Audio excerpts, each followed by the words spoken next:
Ethan considered himself lucky. He had a brilliant wife, Amelia, whose smile lit up his world, and his best friend, Henry, a soulmate with whom they had been through everything, from student poverty to the success of their joint architectural firm. Their life resembled a perfect triangle, strong, harmonious. Until that fateful evening. It all started with small things. Amelia began staying late at her ceramics course, and her phone was increasingly left face down. Henry, always open, began laughing off personal questions and became unusually generous with gifts for Ethan, expensive watches, whiskey. Ethan suppressed his suspicions, reproaching himself for mistrusting those closest to him. The intrigue unfolded when Ethan's personal assistant, Lisa, taking pity on her boss, cautiously hinted, "I saw their car at the country hotel by the lake." That same day, Ethan, checking an old shared utility bill, which he and Henry hadn't used in a while, discovered strange, regular charges for rooms at that very hotel. His world collapsed. The evidence spoke for itself. His wife and best friend had been cultivating an affair behind his back for years, and their agency was apparently the next target. Consumed with rage and pain, Ethan hired a private investigator. He was to gather definitive, irrefutable evidence for the trial, photos, correspondence. On the day the detective scheduled a meeting to hand over the materials, Henry summoned Ethan to his office. Ethan's heart was pounding. He was ready for the denouement, for the fight. The unexpected denouement arrived at that very moment. Henry, pale as a sheet, without preamble, placed a thick folder in front of Ethan and quietly said, "I'm sorry.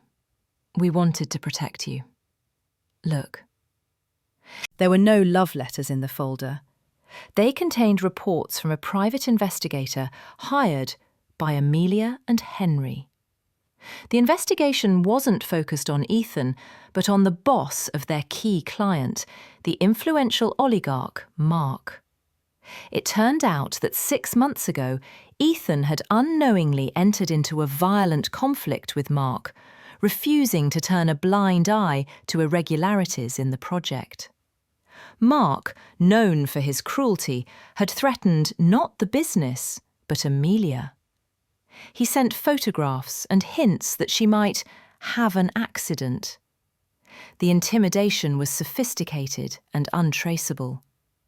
Amelia and Henry, terrified for Ethan's life, made a desperate decision. They staged an affair for everyone, including Ethan himself. Their secret meetings were brainstorming sessions on how to protect Ethan. Expensive gifts from Henry were a way to invest money so that Ethan could start over from scratch if he had to abandon the agency. They were deliberately acting suspiciously to distract Ethan from the real, mortal danger and force him, enraged by the betrayal, to distance himself from them and the business, becoming a less visible target. They tried to neutralize the real threat themselves, gathering dirt on Mark.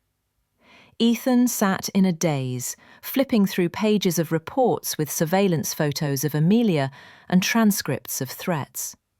His world had been turned upside down.